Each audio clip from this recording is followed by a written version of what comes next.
Olá, meu amigo, minha amiga, muito obrigado por vocês estarem aqui no Portal do José. A cada instante, mais pessoas chegam até o nosso espaço, pessoas que estão querendo entender melhor o nosso país, pessoas que estão preocupadas com o nosso futuro, com a nossa realidade. Se esse é seu caso, você está chegando agora, você aqui é muito bem-vindo, se inscreva aqui no nosso portal. Se gostar das nossas reflexões, compartilhe com seus amigos, convide-os para vir para cá também.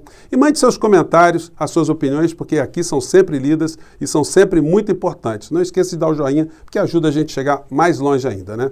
Gente, eu tenho certeza que muitos de vocês, quando analisam o governo Bolsonaro, analisam a nossa realidade, vocês têm a impressão, vocês se flagram com a perspectiva da gente estar vivendo no meio de um manicômio, no meio de um hospício.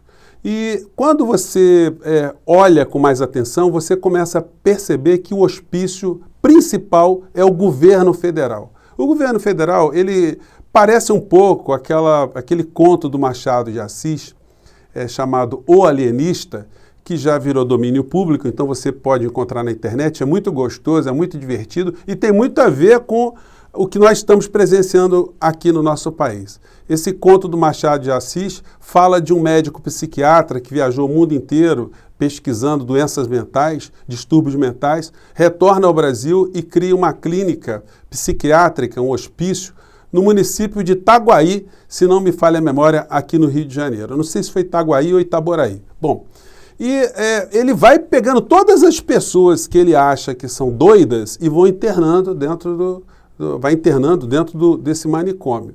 E a cidade começa a ficar preocupada, porque todo mundo que passava perto, que entrava, o doutor Simão Bacamarte era o nome dele, ele internava.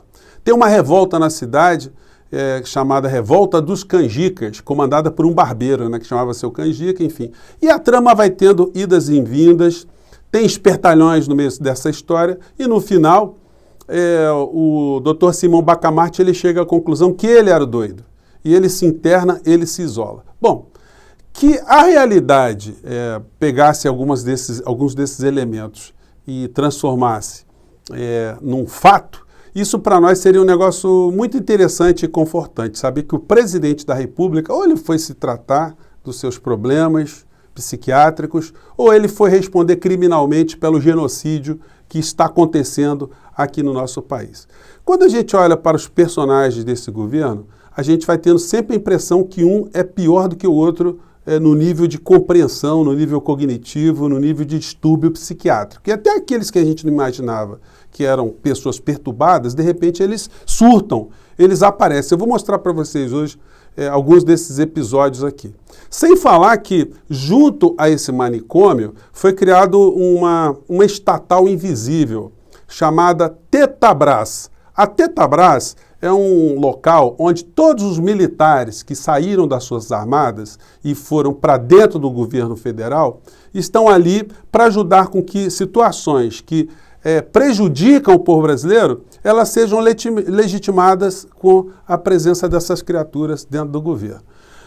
A gente já comentou no nosso papo anterior a figura do Paulo Guedes. O Paulo Guedes, gente, ele é uma espécie de Seu Creyson, né? Daquele personagem das organizações Tabajara.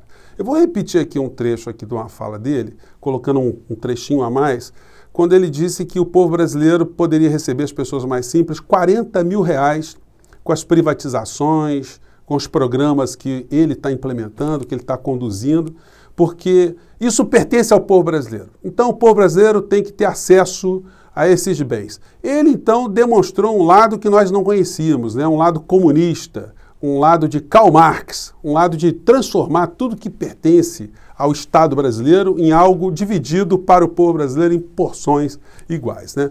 Muito interessante se isso fosse uma coisa de uma cabeça que não mente, de uma pessoa que não mente, que não pratica o estelionato político, o estelionato econômico contra as pessoas que o acompanham. Mas o homem é ministro da economia. E como ministro da economia, quando fala algum tipo de insanidade, isso tem que ser tratado, gente, do ponto de vista jurídico, do ponto de vista político. E não ser menosprezado. É impressionante como é que os meios de comunicação não falaram disso. Se Guedes está dizendo que pode distribuir R$40 mil para uma pessoa pobre aqui no nosso país, para cada pobre no nosso país, por que ele não fez isso com as privatizações que já aconteceram?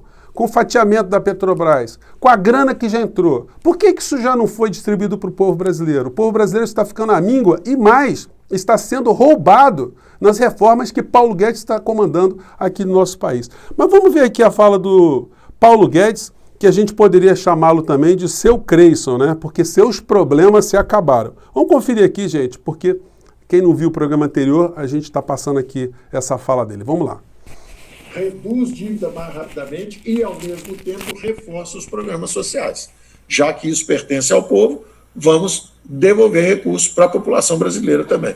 Nós podemos fazer um programa de erradicação. Imagina alguém que está recebendo aí 200, 300 reais, 200 reais de Bolsa Família, e no final do ano, de repente, recebe 40 mil reais. O que são isso? Dividendos da Caixa Econômica, dividendos do Banco do Brasil, dividendos do BNDE, mais a venda de 2 ou 3 grandes estatais. Isso aí é um salto patrimonial para um povo simples que jamais sonhou com isso. Ah, beleza. Então, por que não distribuiu já essa grana, Paulo Guedes? Por que isso não foi colocado como programa de governo lá atrás? Por que isso não é levado ao debate? Gente, o que nós vemos, além dessa fala do Guedes, eu já comentei com vocês que ele mente muito, né? Eu já assisti várias palestras do Paulo Guedes na internet. É impressionante como ele mente em relação à história, em relação à economia, em relação à organização de determinados estados, de como é que alguns governos colocaram seus países numa condição de progresso. Ele mente sobre tudo isso, sobre a história, sobre a filosofia. É uma aberração, mas como ele sabe que ele está falando para uma plateia, normalmente de pessoas que não têm esse tipo de informação, e ninguém fica checando se ele está dizendo verdade ou mentira, então ele vai despejando isso e muita gente vai acreditando. Esse é um comportamento típico de estelionatários, né, de psicopatas. Não vamos esquecer que Paulo Guedes e Bolsonaro, eles não têm nenhum vínculo. O Paulo Guedes está dentro desse governo porque ele veio para fazer negócio. Ele não é amigo de Bolsonaro, ele não tem história com Bolsonaro, ele nunca foi de partido junto com Bolsonaro, nunca se reuniram em absolutamente nenhum ambiente, exceto quando o Bolsonaro ficou com perspectiva de virar o presidente da República. Ele se acoplou, é lógico que ele está aí ele representa grupos transnacionais dentro do governo brasileiro para fazer negócio. O Paulo Guedes, a gente poderia aqui pegar dezenas de mentiras que ele já falou, mas o UOL aqui fez uma matéria onde mostra aqui as principais mentiras de Paulo Guedes nos últimos anos. Que o dólar a R$5 não chegaria, só se fizesse muita besteira, e que o Brasil só gastaria 5 bilhões com a pandemia, gastamos mais de 600 bilhões até agora, que o Brasil ia crescer 2% mesmo no meio da pandemia, e o Brasil caiu 4,5%, que é uma diferença gigantesca, que o dólar ele não passaria de R$5, como eu já comentei com vocês, que haveria grandes privatizações, recuperação em V e por aí vai. E aí você vai ficar perguntando, mas por que é que tantas pessoas perturbadas, elas continuam dentro do governo? É porque os negócios estão sendo feitos. Por que não existe uma grande exposição do Bolsonaro para que as pessoas entendam que esse morticínio que está acontecendo no nosso país não é um morticínio ao acaso? É um morticínio que tem um representante, tem alguém que poderia estar fazendo alguma coisa, está fazendo exatamente o contrário. E aí você vai montando quebra-cabeça, né? Mostrando para vocês aqui de uma forma mais esmiuçada o que é que está acontecendo. Nós, eu, você, o povo brasileiro, nós estamos pagando o salário de um senhor chamado Diogo McCord, um senhor que é sócio de uma empresa multinacional de consultoria aqui no nosso país, voltada a fazer negócios com privatizações, abocanhar serviços públicos, negócios pelo mundo todo. Os grandes fundos de investimento, eles estão indo agora na água e na luz, na energia dos povos, porque se você não pagar, eles cortam. Então eles podem abocanhar o Estado, regulamentar a forma de fazer reajuste nas tarifas, e aí o povo fica refém. Se o povo não pagar, eles cortam a torneirinha, é lucro garantido. Mas nós estamos pagando o salário desse senhor que Paulo Guedes colocou para ser um dos secretários no Ministério da Economia. E ele teve reunido essa semana com lobistas do setor financeiro, banqueiros, para discutir a privatização da Eletrobras. Eu pergunto para vocês, essa gente estava discutindo alguma coisa relacionada a interesse público? Eles estavam preocupados em baixar a tarifa para o cidadão brasileiro? em fazer uma melhor prestação de serviço? Ou será que eles estavam pensando em dinheiro? Vamos lembrar que as privatizações, esses investimentos, eles têm grandes aplicações de bancos. Os bancos hoje são instituições transnacionais e se metem em vários negócios, né? São holdings. Eles se metem em construção civil, em petróleo, petroquímica, farmacologia ou farmácia, enfim, uma série de setores da economia de uma maneira geral. Mineração, exploração de tudo quanto é serviço, enfim. E nós estamos pagando ao senhor Diogo McCord para fazer reuniões com o senhor Pedro Batista, ele que é da 3G Radar, uma dessas instituições financeiras que eu acabei de falar com vocês agora, o senhor Antônio Junqueira, do Citibank /Itaú, olha aí, o que banco tem a ver com a Eletrobras, né? O Felipe Dutra, da Esquadra, que é outra corretora também, outra instituição financeira, o senhor Francisco Navarrete, do Bradesco, o senhor Rodrigo Dias, da XP Investimento, ou seja, estamos falando aí de bancos. Então, nós estamos no meio dessa pandemia, penando, desesperados e vendo os doidos por todos os lados. E isso, como eu digo a vocês, para esconder o que de fato está acontecendo na economia real. Portanto, qual é a possibilidade do Bolsonaro sair? É muito difícil, porque esses setores todos, eles estão tendo a garantia de estarem trafegando com muita velocidade, sem os holofotes, sem a luz, sem o debate público, sem o debate republicano. Eles estão fazendo cada vez mais negociatas, gente do mercado financeiro, de estruturas privadas que estão dentro do Estado brasileiro, pagos com o nosso dinheiro para ajudarem a dilapidar o patrimônio público do nosso país. E cadê o interesse nacional?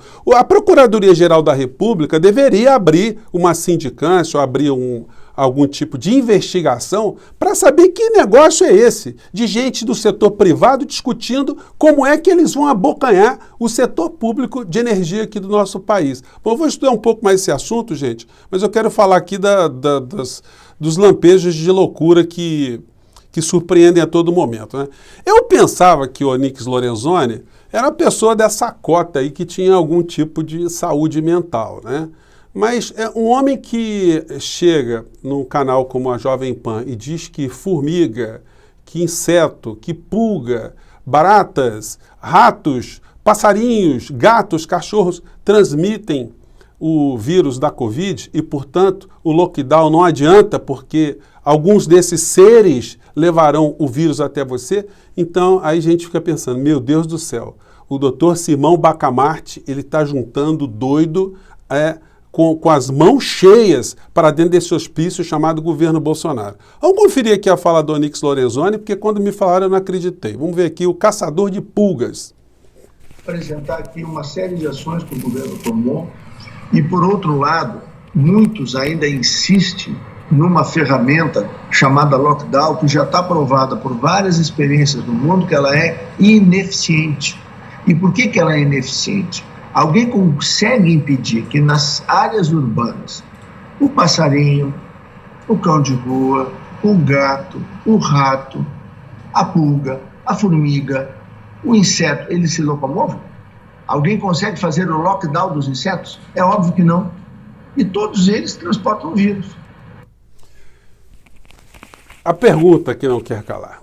Alguém consegue fazer o lockdown dos insetos, dos bichos? Então, gente, segundo o Onyx Lorenzoni, a solução para conter a Covid é a gente matar todas as baratas, todos os ratos, todas as pulgas, todos os cães, os gatos, né? Me lembra um pouco aquela música do Titãs, né? Bichos escrotos, né? Baratas, deixe-me ver suas patas, pulgas, né? Oncinha pintada, enfim. É isso, essa gente que está no poder hoje, eles estão fazendo esse trabalho de distração no meio desse hospício que eles fizeram ser o governo federal, enquanto a área que não é nada doida, uma área que não é nada boba, continua a fazer negócios. A pergunta é, por que os grandes meios de comunicação não estão fazendo esse debate? Por que Bolsonaro, ele é apontado numa falha aqui, noutra colar, numa fala estúpida aqui, noutra fala estúpida acolá. Ele está percebendo, todo mundo está percebendo que ele não manda nada, que ele é um fantoche. E por que ele não é desgastado até chegar ao impeachment? Porque o impeachment, gente, faria com que essa gente que nós estamos pagando para saquear o Estado brasileiro, eles pudessem ser substituídos. E isso eles não querem. Então, eles vão suportar que nós morramos, né? Quem está morrendo aí é o pobre, é o povo, e enquanto isso estiver acontecendo, eles estiverem fazendo negócios, enfim, o barco vai seguir em frente. A nós compete avisar as pessoas ao máximo que os bolsonaristas que apoiam esse governo, eles estão sendo roubados, eles estão sendo lesados, eles estão sendo ludibriados e eles estão acreditando que apoia alguém que está fazendo alguma coisa de útil para o nosso país.